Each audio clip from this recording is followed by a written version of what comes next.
Well, it's a new year and there's new scams, so just like every year, I'm going to make this video going over a bunch of scams that are either brand new, or maybe they're not even new, but they're becoming more popular recently, or they're a new variation on an old scam that you should watch out for coming into 2022. But of course, the best way to defend against them is to simply know about them. So you should be good by the end of this video for these at least. So starting out with number one, we have the Google Voice verification scam. And this one's really tricky because you might not even realize that you were tricked by the end of it. This one usually targets people who are selling things online, such as on Facebook Marketplace or Craigslist, but really anywhere that people post their phone number to be contacted. And this even includes, sadly, people who are looking for lost pets, for example. So how this scam works is they'll first contact you and say they're a little bit hesitant. They want to verify you're a real person, or verify that you're the real pet's owner, or verify anything really. And then they'll say that they're going to send a verification text, or it may also be a voice phone call, and it'll be from Google Voice. It'll say Google Voice verification text and then a code, and they'll ask you to give that code to them. And if you do, even if you don't have a Google Voice account, they've got you. So let me explain. Google Voice is basically a service where you get assigned a virtual phone number that ties to your main phone number, and then you can then receive calls on the virtual phone number that gets forwarded to your main number, or you can also make calls from the Google Voice number, the virtual number. And in this scam, what the scammer is trying to do is set up a new Google Voice account with the Google Voice number, except it'll be associated to you, the victim, not them. Because when they set it up, they enter in a phone number that it will be associated with, and then it sends that phone number, of course, a verification text. And if you give that, then they can basically sign up for an account under your number. And this is basically just a way for the scammers to get a nearly unlimited supply of new phone numbers, because normally, obviously, you need a specific phone number to sign up for each account. But if they're going from person to person online, they can just trick everyone into signing up and get a whole bunch of numbers. And then those numbers would be used to scam other people. So in this one, you might particularly not lose any money or anything, but still, your number is going to now be associated with some random Google Voice account. And if you do get tricked, you basically have to go through a process which is called reclaiming your number, which I believe involves just signing up for your own Google Voice account and then re-verifying with your phone number, but it'll now be switched onto your actual account that you created and taken off the other one. So yeah, just be aware of this one because you might not have realized that this was even possibly a scam. All right, next up we have the Zelle payment scam. And this one's interesting because you might not even realize that a lot of banks, possibly even your bank, uses Zelle and may have automatically signed you up so you can receive payments or send payments through Zelle even though you never really made an account for it. And that's what the scammers take advantage of. So how this scam works is scammers will send out mass text messages to a whole bunch of people, and it'll say something like, fraud detected. If you did not make this charge for whatever amount of dollars, reply no or yes. And no matter what you respond, if you do respond at all, they will then call you from a spoofed number to look like the bank and pretend to be the bank's fraud department. Then they'll say something like, oh, we need to verify your identity, and they'll ask for your bank username, not your password, which some people might be thrown off by. And the reason for this is what they're going to try and do is go through the password reset process with you on the phone, but you don't realize that's what's happening. So they basically go onto the bank's website, put in the username you just gave them, and say, forgot password, which will then, with Zelle at least apparently, trigger a text message to be sent to the phone number associated with it, which again is your number, but you might not realize that it is. And what they'll say is, oh, I'm going to be sending you a SMS message with a verification code, and you'll have to read that back to me to make sure you're legit or whatever. And unbeknownst to you, that's not a verification text code, it's a code to reset your password. Anyway, so once they get this number, they basically are able to get into your bank account and potentially even change your password. And because Zelle is tied to your bank account, usually they can use this to send money out of it. Now, I believe in some scenarios, when they do go to try and transfer money out, it will also trigger another confirmation text message. So what they'll probably do is keep you on the line, and they'll say that, hey, you're going to get a text message and it's the refund confirmation. So you have to make sure that you confirm it because I'm sending the money back in your account that was stolen or something like that. Meanwhile, no, it's actually a confirmation for money coming out of your account to the scammer. So you have to be aware of that they will say really anything to get you to put in these codes or confirm the text message. And this one is actually part of a larger trend of scammers realizing they can get around two-factor authentication using SMS codes, because a lot of websites stupidly basically make it so a text message turns into a one-factor authentication where you can reset your password with nothing but the confirmation code on your phone, which then opens up the possibility of scammers simply asking people for it. And even though usually it says never share this code with anyone, people apparently do it anyway. And what's actually apparently really bad about this one is a lot of banks, they say in their terms of service that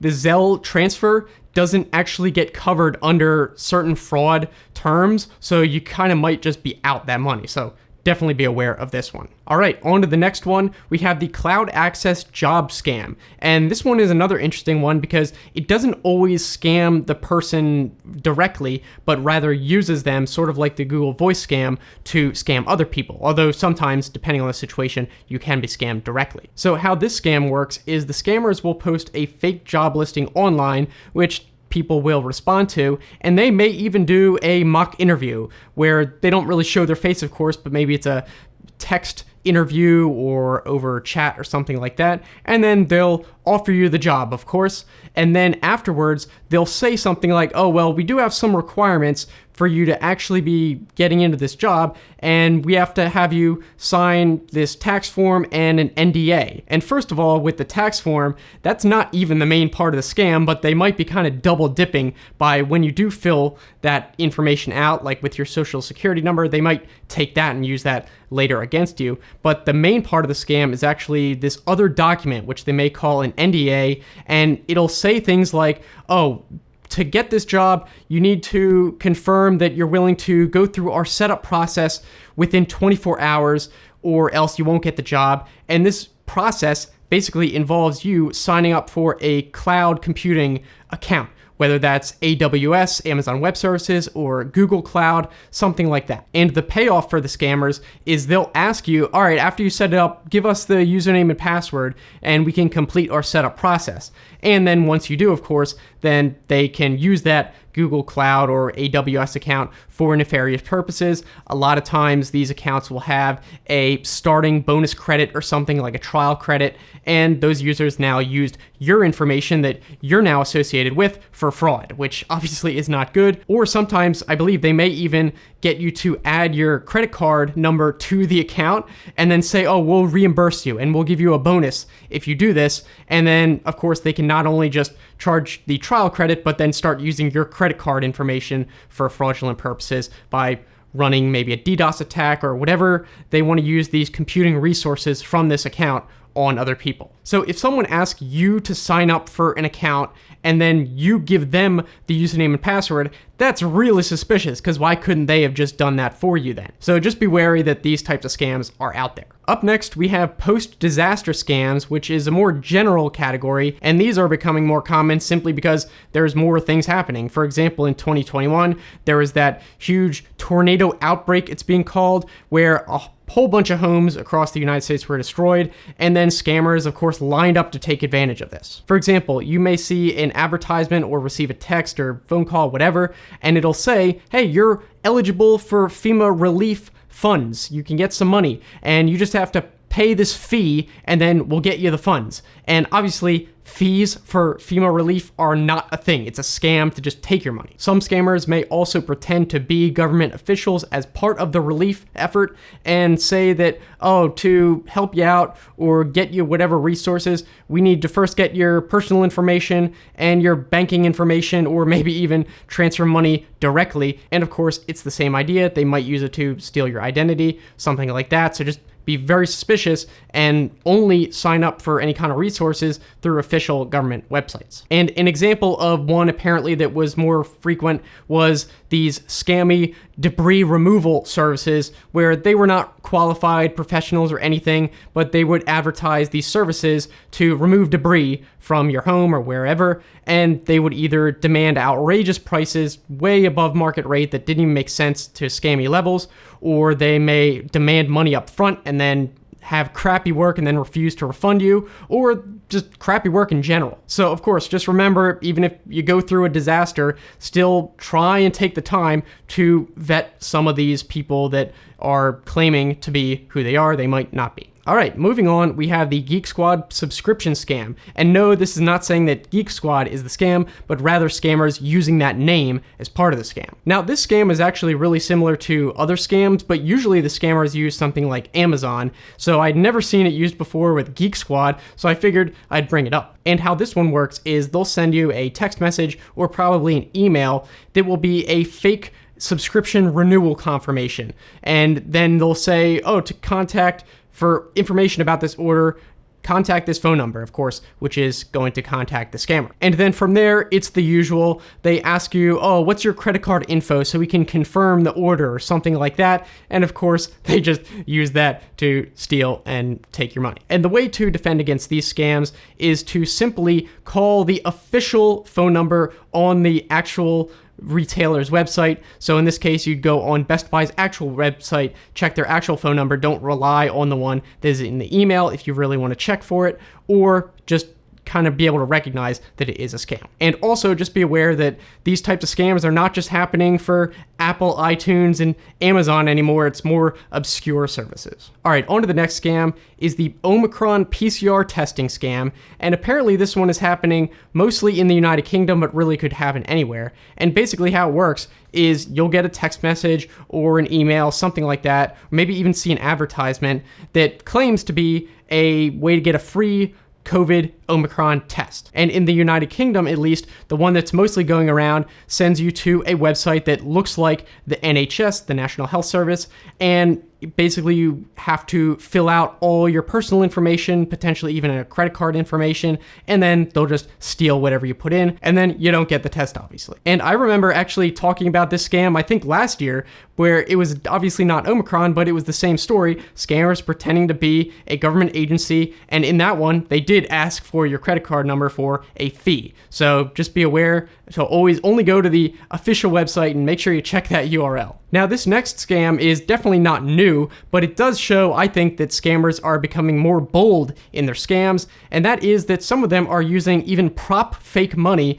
to pay for things they are buying from you online. And this actually did happen to someone on Reddit. They posted about it, which is where I got this example, where they sold their iPad in a public place, and the person handed them fake prop money where on it literally says, for motion picture use only, but they, I guess, didn't inspect it close enough, and you can kind of see it looks different. And they also mentioned it was very, very cold out, which could have been the reason maybe why he didn't notice that it felt different, because your hands are a little bit more numb. Now, in this example specifically, they were given $100 bills, but theoretically, it could happen with any denomination. So if you do receive large bills from anyone really, always be sure to maybe give it an extra glance to make sure it is at least passably real. And I think if you are selling something to a stranger, then check it no matter what the denomination is. Even if it's very small, you want to make sure they're not giving you anything fake that's smaller, because people might not check smaller bills. Now, I was under the impression that prop money was supposed to be either larger or smaller, or have some other characteristics that made it easy to spot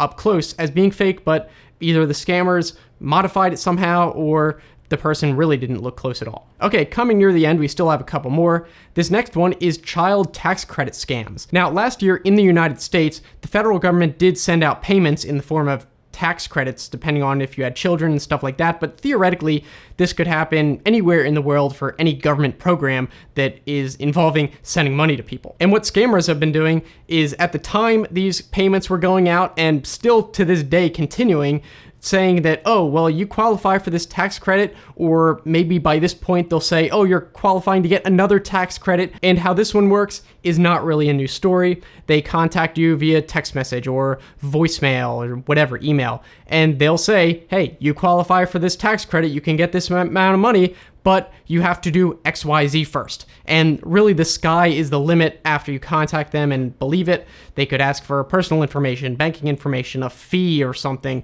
for the bank transfer, whatever they say, they're probably going to try and get as much as they can out of you. And if you do seem like a gullible person, they might not stop at just asking for identity information, but maybe even try to get you to directly pay with a credit card, stuff like that. Okay, finally, we have the Emergency Broadband Program impersonators. Now, this one is actually a really run-of-the-mill scam in terms of the technique, but I wanted to point this one out because the real program, not the scam one obviously, is actually something I think most people should at least know about, so I wanted to mention it. It's just another federal program here in the USA, but basically, if you qualify, the government apparently will give you a refund of, or a kind of a rebate of $50 a month for internet service and like $100 for any laptop you purchase. So that might be worth checking if you're struggling to pay for your internet bill, especially in these times of remote work. You might want to look into that. Of course, just go on the official government website.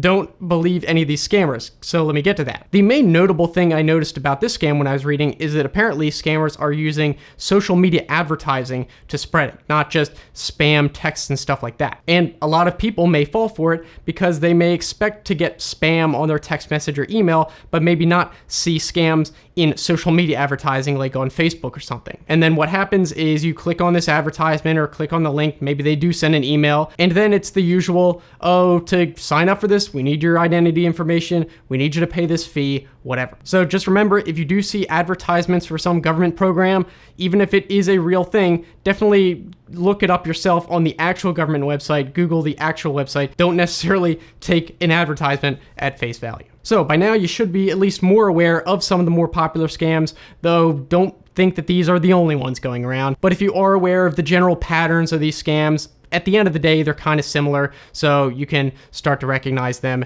even if it's not exactly the same. Now, if you guys want to keep watching, the next video I'd recommend is one I made talking about how scammers are using new automated bots to trick people into giving away two-factor authentication codes. Like I mentioned, that's kind of a pattern, and it's a little bit different than what I even mentioned here. So definitely check that one out so you're aware of it. So thanks so much for watching, guys, and I'll see you in the next one.